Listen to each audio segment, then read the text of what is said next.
Hi, this is Karen Walby Solomon, and welcome to my podcast, Crushing On.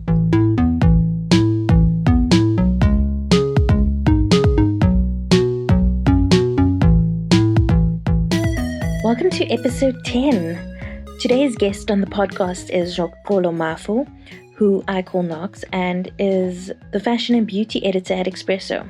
The two of us work together at Cosmo, so we have a little bit of history, which we speak about a bit in the podcast. But she is such a dynamic person and so fun to chat to that, this was an interview that I had to have. She's also the creative lead at Media 24, and she's just doing all the things that can be done. So, check her out after listening to this because, you won't be disappointed. In today's episode, we chat about Beyonce's Black is King. We talk about Michaela Cole's new show, I May Destroy You, which is coming out on Showmax soon. And we also talk a bit about a question that we get asked often, especially since leaving Cosmo. I get asked, was Cosmo like the bold type? And it's complicated, and we discuss it more in the episode. But I do want to say there was one point, I have to correct myself, where she says the bold type was based on Cosmo US. And I was like, no, I think it was based on Marie Claire, because I knew that Joanna Coles was the editor at Marie Claire and she created the bold type. But then I Googled it because, it didn't sit right with me. And apparently after she was editor of Marie Claire, she went on to become the editor of Cosmo. And that's why it seems more like Cosmo. So yeah, I'm correcting myself now before anybody tweets me and says, no, Karen, you were wrong, blah, blah, blah, blah. Anyways, I'm going to stop rambling now. But before we get to this week's interview, I wanted to play a voice note that we got from Andy, who we interviewed on episode 6. And in response to last week's episode, he just sent in a little bit of a rant about what Teen Wolf meant to him. And we thought it was so special and lovely that we just wanted to share it with you too. And encourage you to send in your own responses to what you've experienced or what you enjoyed or what we've spoken about on the episodes. So yeah, here's Andy.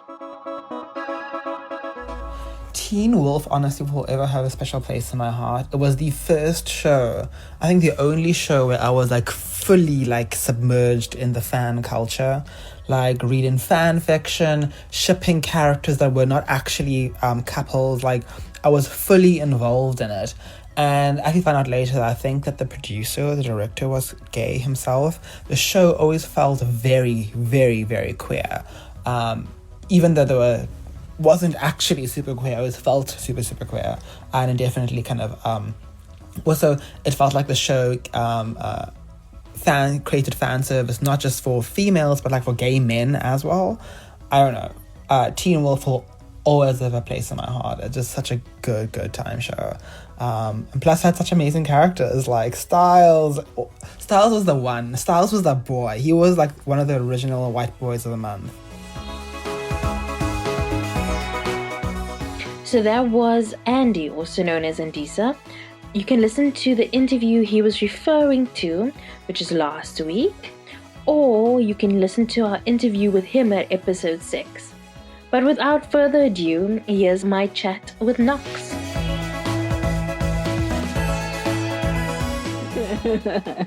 So how have you been?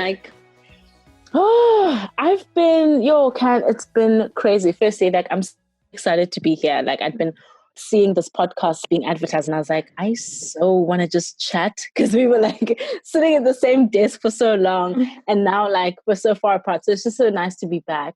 But I've been good. So it's just been a whole lot of figuring out my work, but also figuring out what rest means in a time where you're kind of really forced to rest.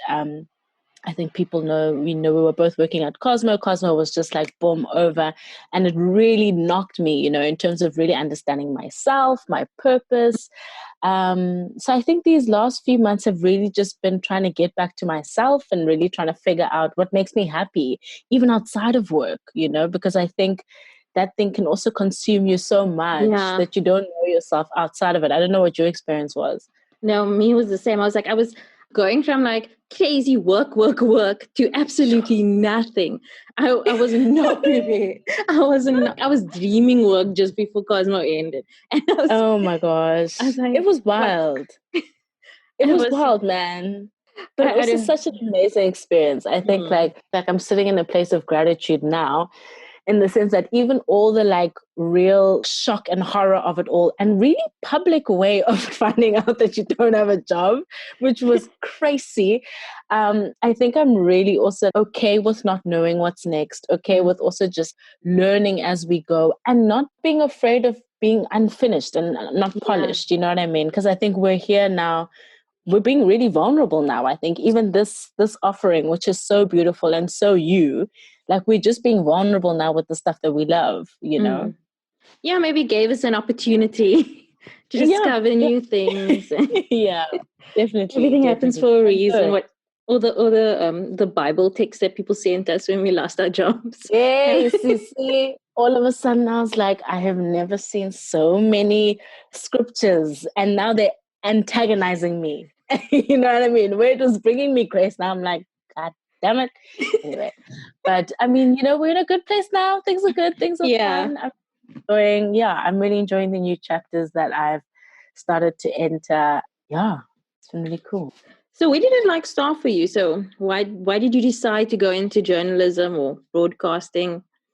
Yeah, sure. I've always liked things, hey? That's just who I've been. I've always liked things, and I've always just been inspired by, you know, we all grew up watching SABC1, and I would look at the ads, and that stuff raised me. So from Oprah, after I come from school, to, you know, a bit of Wild Room, to a bit of Days of Our Lives, Marlena, all these people who are doing these crazy things on my screen really like cultivated an interest for, I guess, TV and, you know, sharing your story, your personality.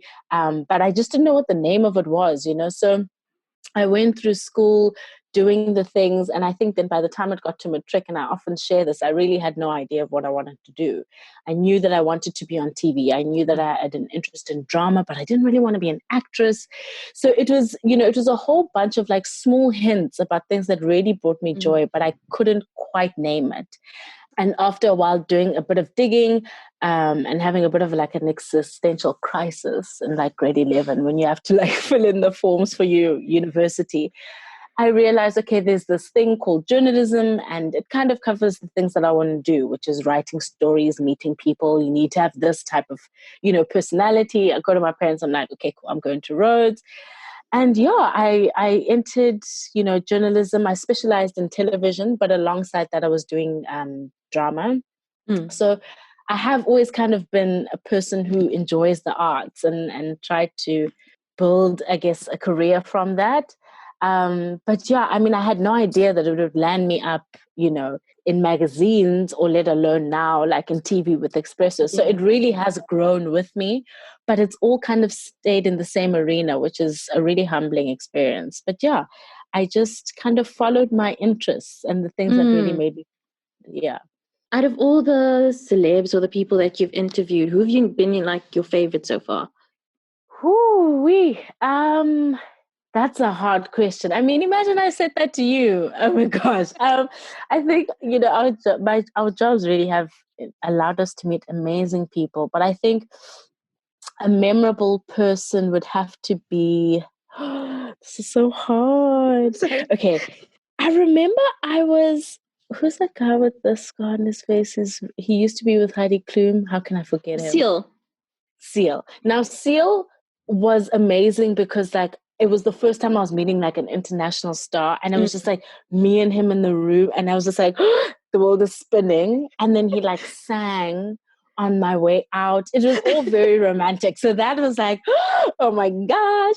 So Seal was one of that. I remember meeting also Boris Kodjo, which was also just. Was that at 24? Because I remember you coming to the 24.com. office and everybody went like crazy.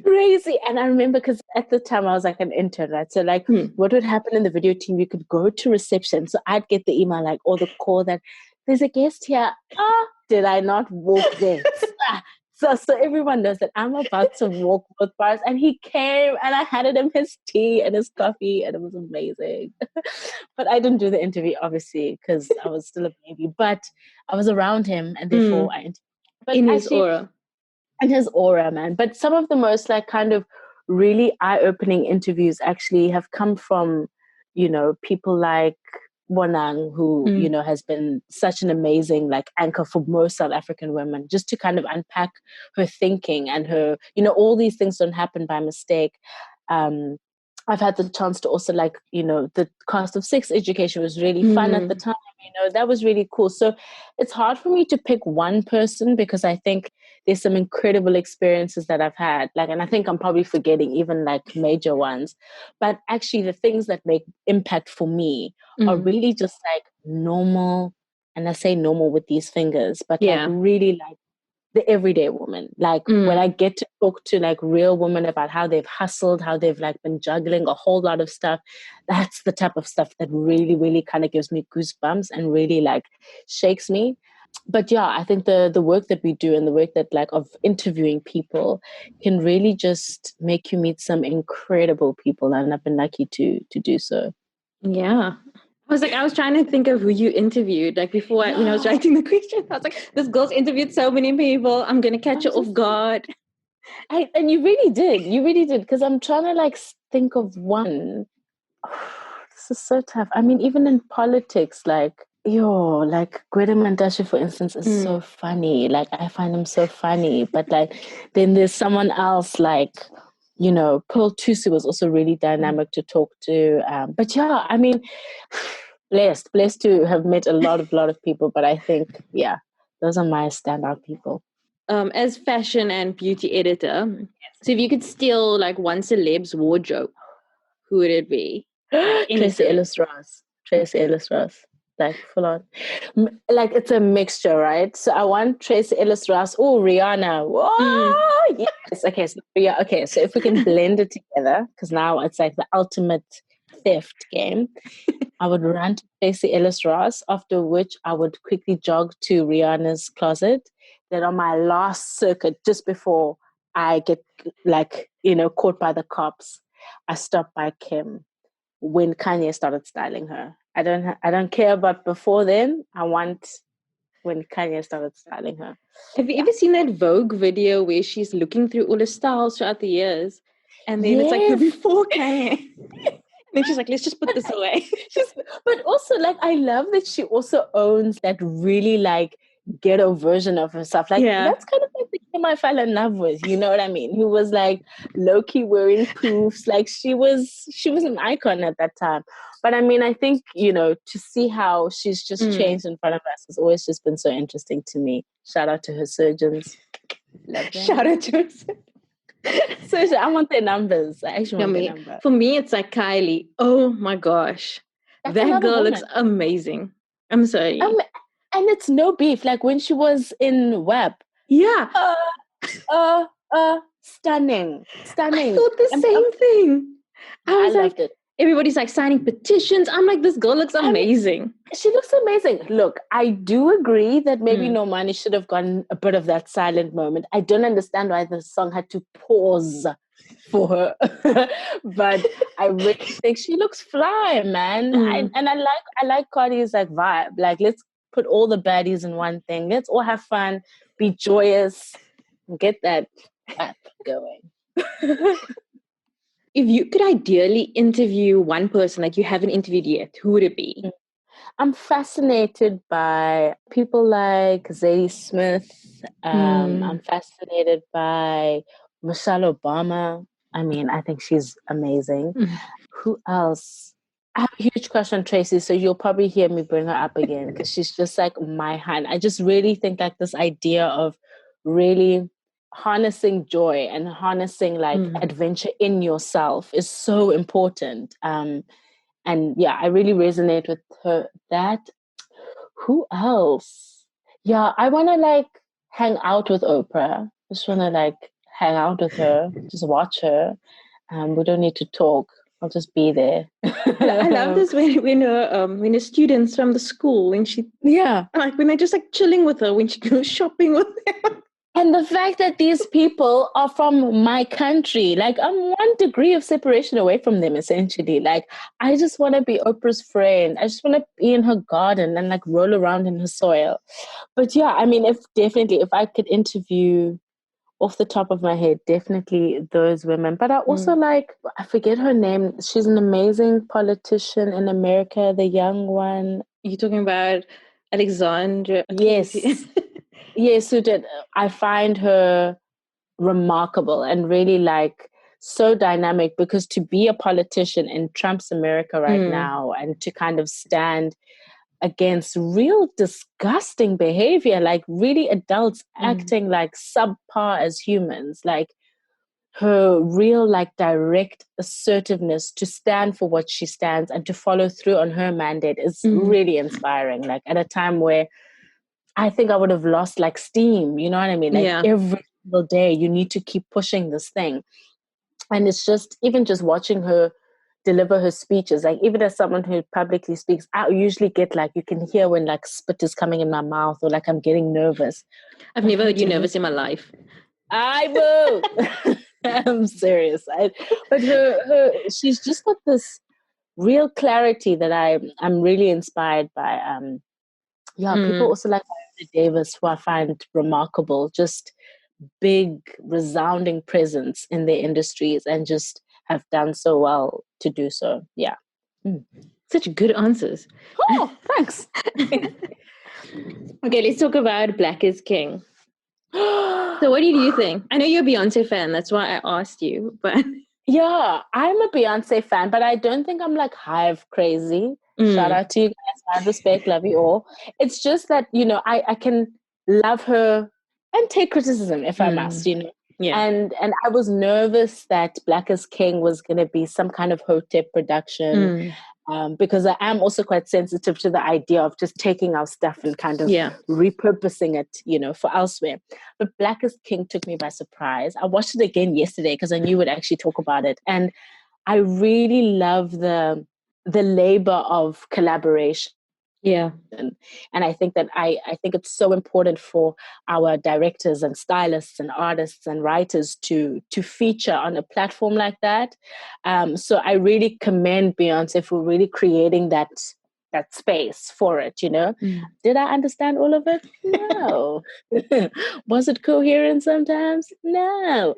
But no, man, I think its purpose is much louder than that. And I felt it, and I felt represented. I felt moved. I think my favorite ones are definitely Already, and obviously the one with our Hans Musiswa, Power, no, Moonchild, like Power, yo, vibes, energy. But yeah, it's a beautiful offering, and Beyonce never disappoints. Like, shout out to the woman, she's amazing. Yeah, no, I was like, I was so What like, did you think? Yeah, I was so despondent. Not because I don't know, I just thought like, oh, it's gonna be boring. Did you find it boring? No, I'm saying like I don't think I understood everything, because I was like, I don't think I'm cultured enough for this. But but like the poetry was beautiful. Like I was crying. I was like bawling my eyes out. Then I watched it again, like right after. I was like, this is so beautiful. It is, and it felt like respectful. I don't know. Yes.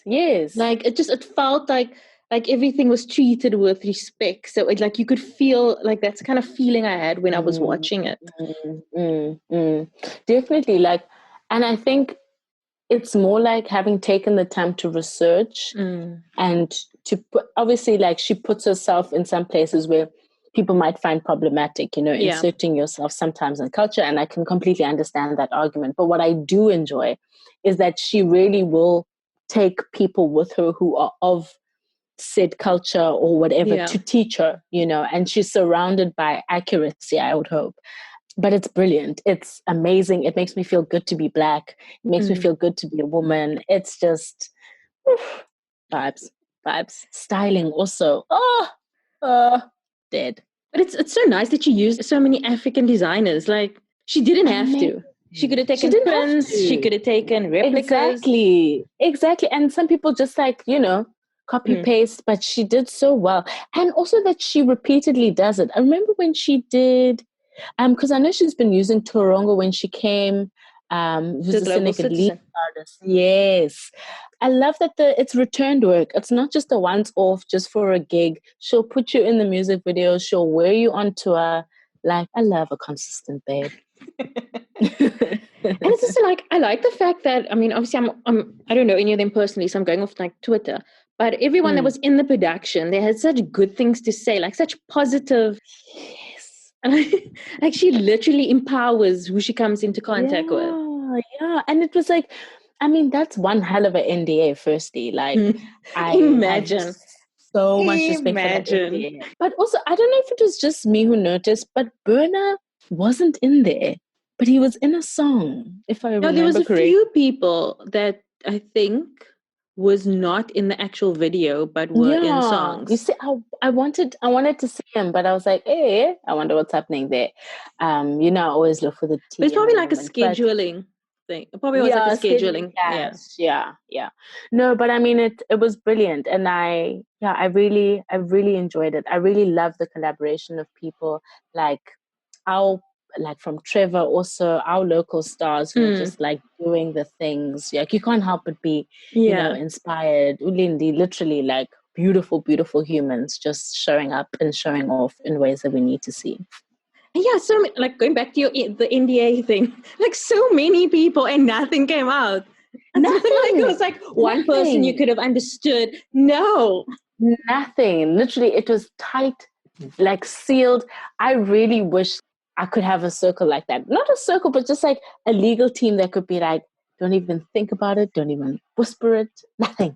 And from today, you don't even know who Beyonce is. You don't know today until a year from now, you won't know anything. Imagine you see that Parkwood Entertainment email, bling bling, and you're like, my life is about to change.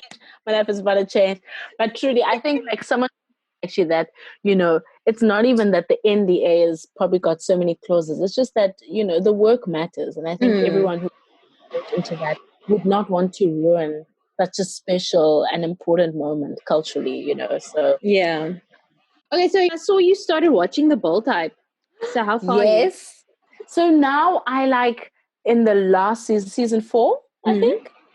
Yes, I'm in season 4, and like she's lost the election. She's very stressed. Oh, they're about to get married though. Saturn and her Mians are about to get married. So I'm there. Look, it took me forever to get into The Bold Type.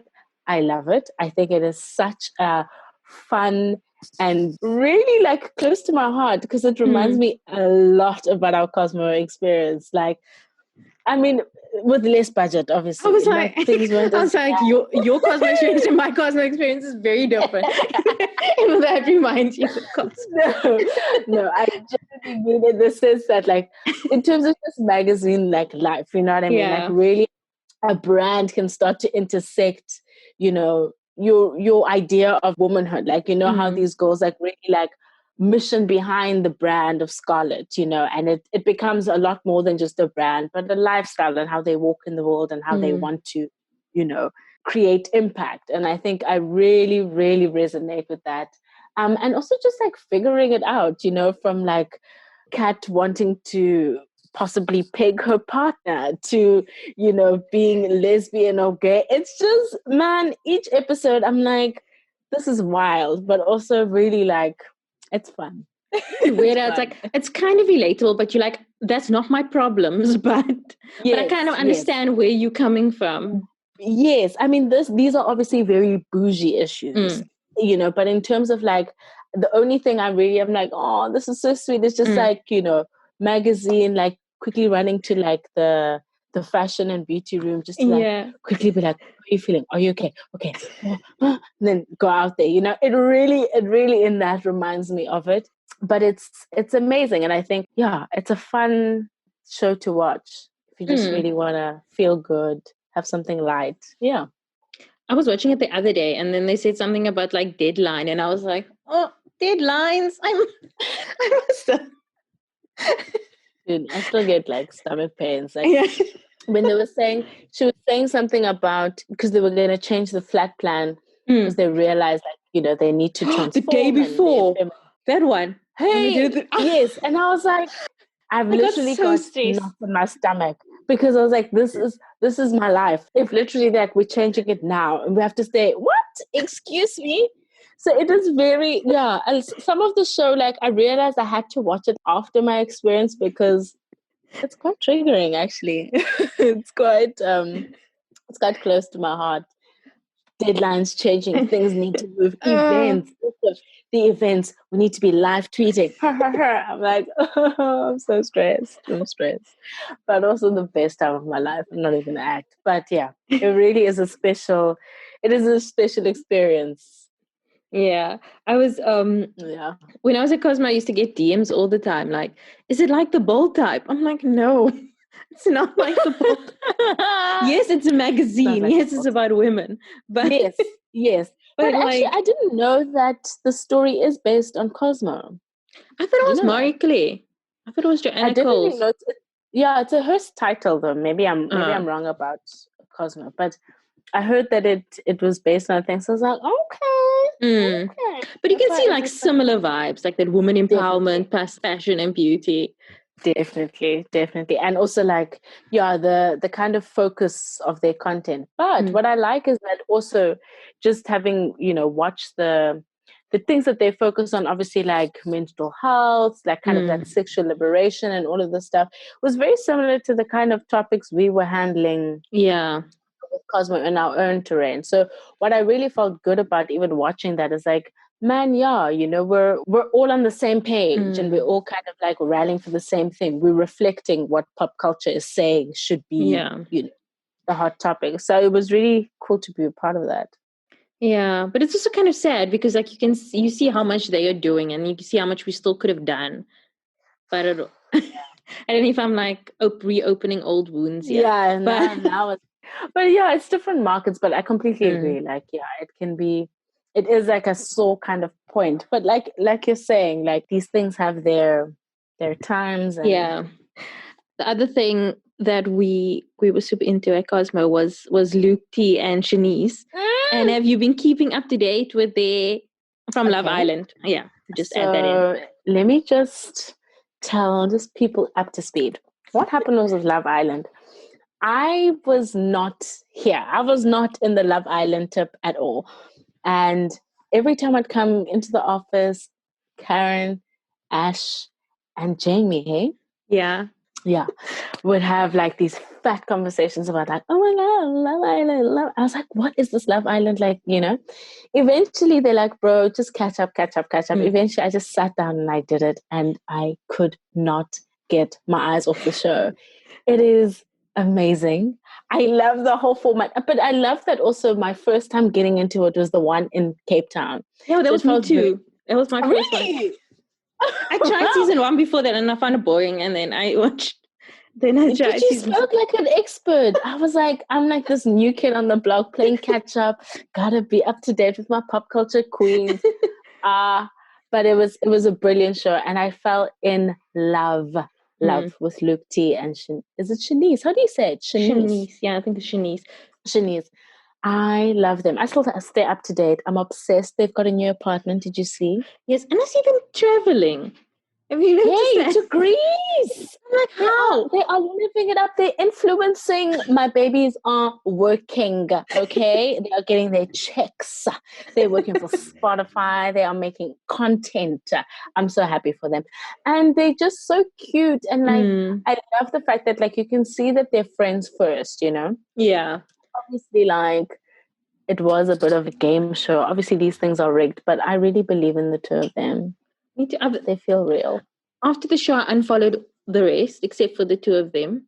So I don't know who else is still together. I just assumed. I checked Callum and Molly. Update. I saw Callum and Molly are still together. Are they still together? Yeah, that's the only one. And I know the other Luke broke up with Demi. Yes, and then Mike and Priscilla, yeah, still together, doing wow. crazy shoots, very oiled up. They love the oil. They look great. And then who else? Chet was another big fave of mine. Chet and Paige are no longer together, which I'm totally excited about because I have a crush on him now. So you mean with Jess? To just crush on him. Is this the one with Jess? Yes, he was the one with Jess, but they're no longer together because distance was a bit of an issue. Okay. So makes sense. He's working on his body. for me. No, I love Love Island. I was considering repeating it because I got withdrawals and lockdown, can make you do that. But yeah, it's not the same. So I suppose I still need to watch 1 to 5, seasons 1 to 5.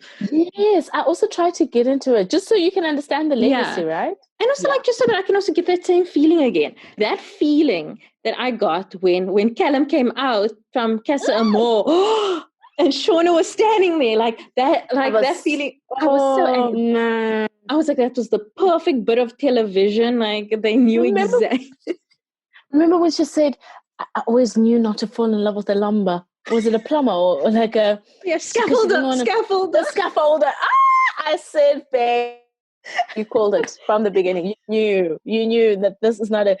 But I mean, it's so funny because Jamie, who actually was in our team, also was like, it teaches you so much about dating, and I think it does in the sense that like people are like moved by different things. Like I much prefer like Love Island to what was the other version that played on Netflix? Dating. Oh, hot in here? That one?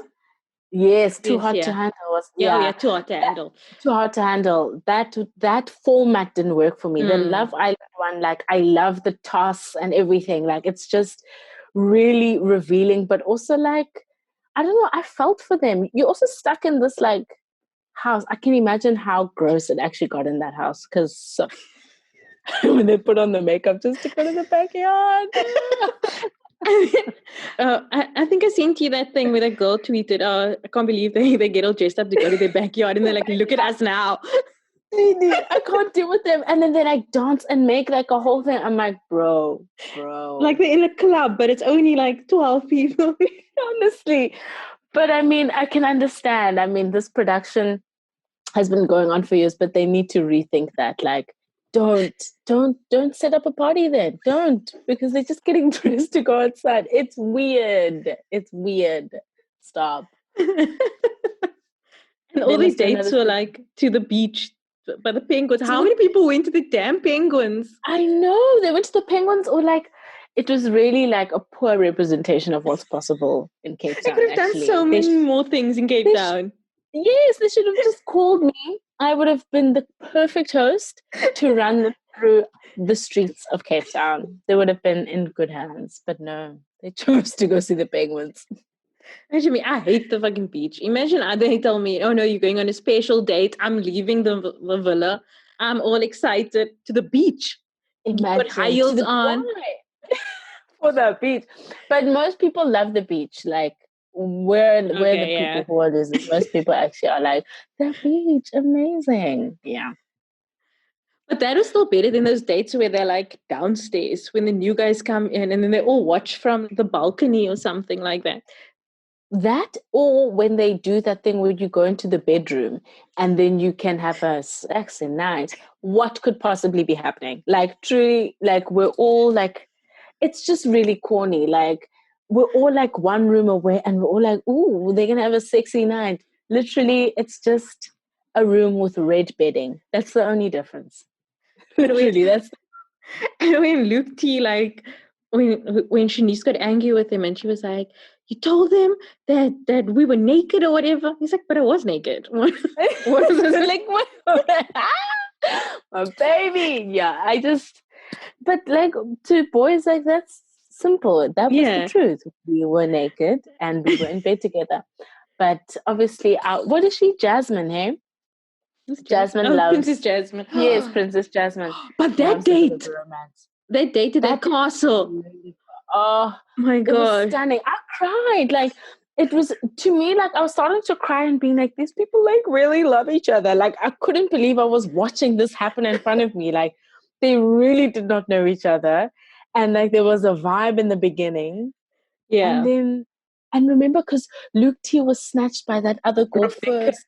Yay! I was worried. Luke was lost, alone, and afraid, but he found his girl and he saw what the truth is. Yeah. Love me some Love Island. I was converted by that season. I was like, before that I was like, why are people talking about this damn show all the time? And I was like, no, I understand. even the narrator, I would be like, this is crazy town. Why is this man so loud? But now I'm like, love him. Even just hearing him, I'm like, and then when they play the competition, I'm like, yes. Yeah. Love me some Love when they Island, spit guys. in each other's mouth. Oh, What are you talking about? that one where they had to eat something and then spit it into like the other person's mouth. Do you not remember that one? It was disgusting. I don't remember it. That is disgusting and inappropriate. I mean, no one should be doing that when the lights are on. That's not right. And I think there were people there that weren't like in like love connections and were just like, friend connections. Shame, like Probably Nash. Naz.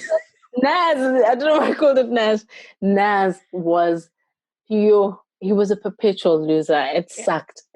He was friends back to back. Why did he still with that girl that he left with? and then everybody voted him out. I don't think so. He was actually becoming a burden. Like, he actually wouldn't leave. Like, at some point I was like, Hamba Puti, you are nobody wants you. Like, how long have you been here? Poor Demi wanted him. But then he didn't want her. Yeah, but Demi, guys, I was actually really... No, but that for me, like, that's the kind of stuff I can't deal with. Like, crazy, like you're falling, your high-pitched laugh. It's too much. It's too much. I need one to go down. Oh my God. So, I don't know where they'll do is the next season recording now? No, they haven't recorded. I don't think they've started yet. They haven't said. But they said they know. Vivi is in the way. Yeah, but I know the American one, like, because America has their own one, but they are going to be filming theirs. I haven't seen it either, but they're going to be filming theirs, but it's going to be like in the States. They aren't going to some tropical location. No, let's keep it with the UK, Oaks. Let's just wait for that one because, whoa, the fire. But truly, like, I met, I think I've always also, truth be told, have a thing for like UK boys. Like, or man them on my like kryptonite. Man them, all of those brothers. Hello. So I really, when it comes to Luke T and like Chet, Mike was a bit too much for me. Because he was always just smooth operating. I thought I liked him in the beginning. I was like, he's the best looking guy. And then he just got annoying. Like, he got very annoying. What is that girl's name that was with him? Priscilla. No, before Priscilla. Leanne had no personality. I got like the ick. I remember that. Literally, she's like, I'm not feeling it. And then she just laid about and then got up. Yeah, she didn't even bother finding another guy.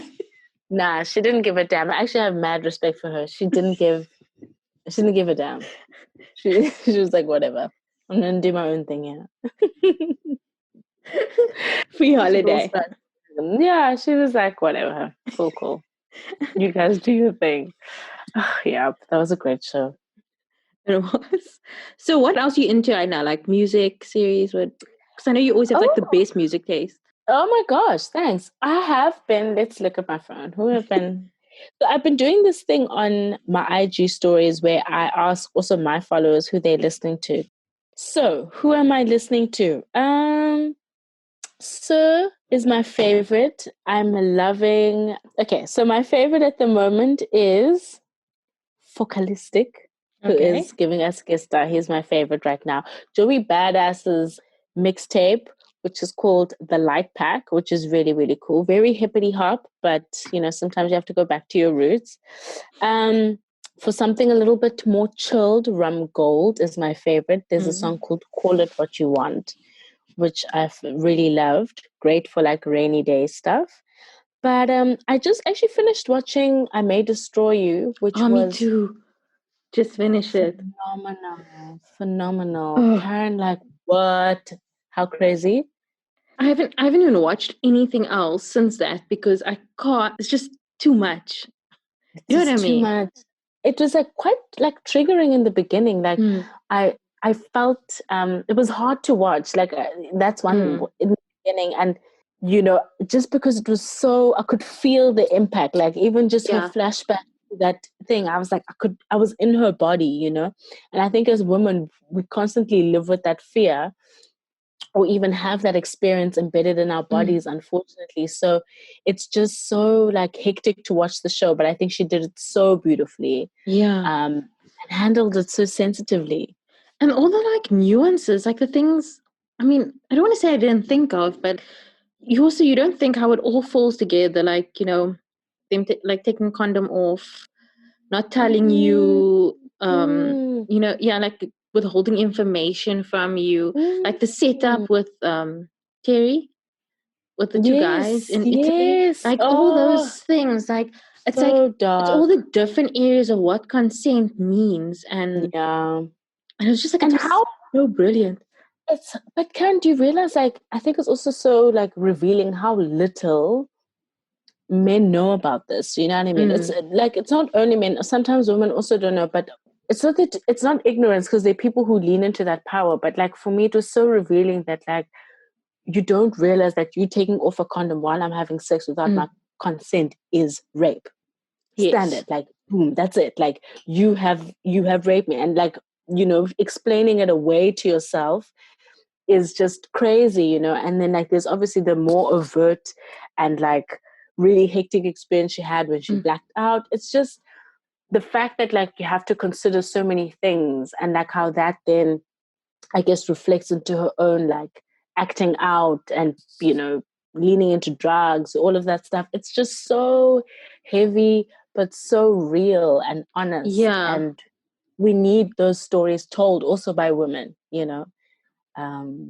As you said, it's like she did it so well. Like, I mean, I've been thinking a lot since then, and like, I don't always check my drink. Like, do you know what I mean? I'm not always watching my drink, and it's like it's impossible too.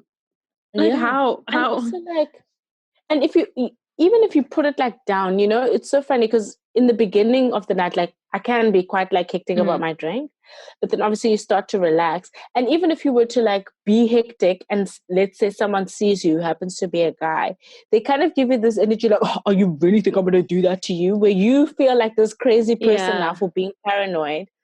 But it actually happens too often to not be on high alert, you know. It's crazy. That's one thing I don't miss. Like in lockdown, I don't miss that anxiety of being out and not, you know, you want to have fun, but also just being scared. Like, it's like I'm the type of person, like I do most things like alone. Like I enjoy doing things alone. Like I'll go out with my friends, I'll take an Uber home alone. You know what I mean? Like, you know, but you all those things go through your head. And like I think one of the interesting things that I was thinking about is that they show it happening in like London, but they also show it happening in Italy. So it's something that happens all around the world. Exactly. And I know we were in the UK around this as well. I think I was there like just before you. Yeah. And like when I was there, I was fully alone most of the time. Like I mean, I was with my friend when we were like do things, but like she had like her studies to do and stuff. So I would like take a bus and take a train by myself and do my. And you know, you just think it's so much safer than South Africa. But 100%. Meanwhile, you know, there's different ways. Everywhere. Yeah, Yes. And it's like, and it was like all different types of men also. Do you know what I mean? Like it can, and it doesn't have to be a dodgy looking gent. Yeah. You know what I mean? Like I think also like you start to realize like it's anyone. I don't even want to describe someone because it can be anyone, you know. Exactly. But you're right. Like even when I was in the UK, I felt super safe. I was like, this is amazing. I shouldn't move here. It's so chill. But it happens everywhere. And the common denominator, unfortunately, is men. You know what I mean? Like we have to like start doing the sums here, you know. And we need, and even men doing it to each other, which I really love that. I loved that. I really loved how like consent was even discussed, you know, between men, and him going to the police station and having to experience such a vile, that made me so angry, such a vile experience, you know. And I can imagine that happens in other things also, like things that I can't even comprehend, you know. So really just so many blind spots were open to me through that show. And like, I mean, when I'm strong enough, I'll watch it again, because I did force myself to finish it, because I was like, I don't know why it's so, like, I won't lie, the first 2-3 episodes, I was like, it's that repeated visual with the, I couldn't, There was a lot of things that I was like, looking away, or like when you know something bad is coming, so you're Yeah. like press pause for a bit and like look around. Even like when she's like drunk and like walking alone, and you realize like if you're drunk, someone could just be following you. Like very good. I mean, not to discourage anyone from watching it. Like it's such a great show. I think you should definitely watch it. Such beautiful visuals, but it's a real piece of content. Like I love it. Yeah, it wasn't. I didn't feel like, when you finish watching it and you're like, oh, it was interesting, but I'm never gonna watch it again. I didn't have that feeling. Like it's something that I feel like I would watch again, just to try and. Absolutely. So that's why I think it has that kind of, it has a kind of appeal about it. And to even see what you missed, because I like watching things sometimes a second time to be like, okay, so now what did I miss? And I think I really will enjoy it the second time around to be like, oh, she was leading us to that, And I like how she also criticizes herself, how she treats Kwame, and like she goes back and like you like, what is the character's name? Arabella. Arabella isn't a perfect character. Yeah. She's not, I mean, firstly, she's not the perfect victim, which shows that, that it does, you don't have to be the perfect victim to be, to be that. Yeah. But yeah, no, it was excellent. It was great. Okay, so let's go back into like the frivolous questions. Yes. So in the movie of your life, who would play you? Oh, You're going to say Tracy Ellis Ross again? Nah, she's way too old. I can't do that. I'm sorry. No, she's too old. Okay, hold on. This is really hectic questions. Sometimes I need visual stimuli. I don't know why I keep wanting to say someone like Justine Skye, but I don't know her to be a good actress. Doesn't matter. Just seeing a dark-skinned hand. Jennifer Hudson played, she has an Oscar, let me not say. Played Winnie. Yeah. That's also not what I'm looking for. No, man, I have to have an actress in mind. Who do I like to watch? Ooh. I wanted to say Kerry Washington, but we're not the same at all. But I like the way she acts. But then she has that face now that's turned into a meme. So I don't know if this is a good idea casting-wise. Eva Mendes, and it's weird, right? I've always just loved her from Hitch, and she's going to play me. We don't look alike, nothing. It doesn't work. But actually, if I were to choose it, it would be Issa Rae with a Kerry Washington mixture. So from a look and vibe, probably Issa Rae, but energy. I can actually see Issa Rae because she's got like that cool girl vibe about her. Do you say I'm cool? No, it was a lie. Anyway, next question. Yes. What is your all-time favorite series?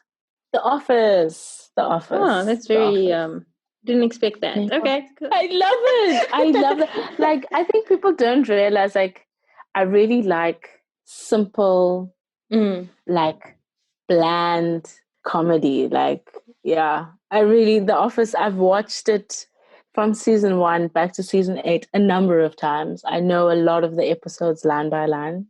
So, yeah, I think it's The Office.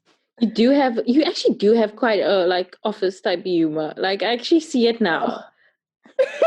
Like the childishness, yes, in meetings, like I was putting actually faces. Putting faces. Like I was talking to someone on IG, and they tagged me on something about when you look at your coworker in a serious meeting or something and you burst out laughing. And an old colleague from Cosmo tagged me on it, and I was like, yeah, that's what I do. Like I'm really trying to be serious, but I'm like, if one thing happens, I'll just look at you like, and then it's over. I remember one thing we were in, I was like quite serious, and then you like WhatsApp me and like under the table, and you're like the most serious face, man. Like nobody would have known. But like I find it quite difficult to like pretend, to pretend to be serious when I'm not. And I'm so hot, and I'm like shaking laughing, and you are like looking at the person presenting like ever serious. You need to learn how to multitask, baby gal. Oh man. Ooh, I'm revealing myself now. It's good. So who's your like celeb crush growing up? Your first celeb crush that you remember? So it actually, I think, was Eve, guys. It was Eve. From the show where her name was Shelly. No. No, rapper. Before she even started acting, when she still had the paws on her chest. I think Eve was my first crush, but also Usher really was like a serious, I was in love. I used to write him letters because he has a brother who I was like, okay, we're more age appropriate, but I'd write to Usher being like, hey, Usher, maybe you can hook me up with your brother, nuff. Like, I was serious. 8701, I fell in love with Usher Raymond.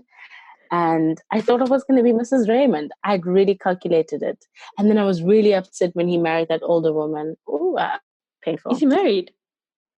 When did he get married? No. They got divorced. Oh. And no, they got divorced. But he was married to an older lady. Is this before or after Confessions?